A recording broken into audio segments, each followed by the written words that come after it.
usisahau kusubscribe, like na kucomment.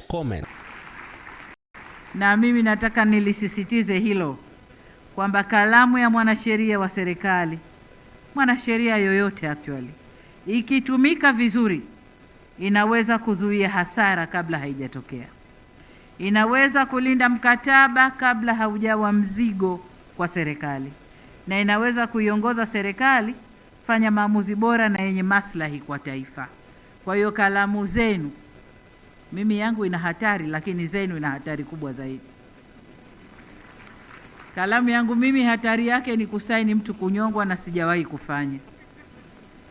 Baada ya nyinyi kupeleleza na kupeleka kesi na kuisimamia, hakimu akaamua, akihukumiwa kunyongwa, rais saini ya nyongo, sijawahi kufanya.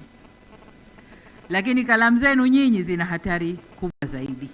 Kwa hiyo hii inaonyesha kwamba nyinyi ni watu wa aina gani, mnadhima na majukumu gani kwa serikali, lakini kwa nchi yenu. Kwa hiyo mawakili wa serikali, hongereni sana kwa mzigo huo mkubwa ambao mlichagua wenyewe kusoma, lakini Mungu aliwapanga muwe hivyo. Hongereni sana. Leo napenda nirejee kauli ile kwa ufupi tu. Kwa ulinzi wenu si wa kupaza sauti wala si wa kutumia silaha za moto. Ulinzi mnaopaswa kufanya ni kwa kutoa ushauri wa kisheria kwa usahihi, kwa uzalendo na uaminifu, na kutanguliza maslahi ya taifa dhidi ya maslahi yenu binafsi.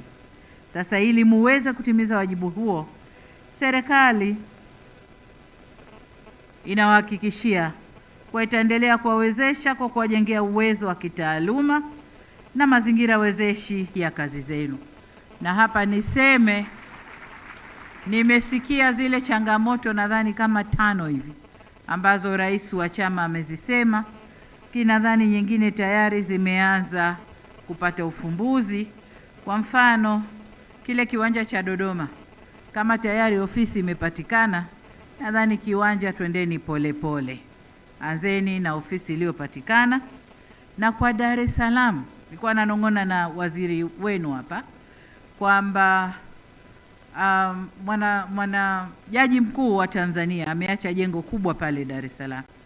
Pamoja na kwamba analitumia, lakini hatuwezi kukosa nafasi ya chama chenu kuwa na ofisi zake mle ndani.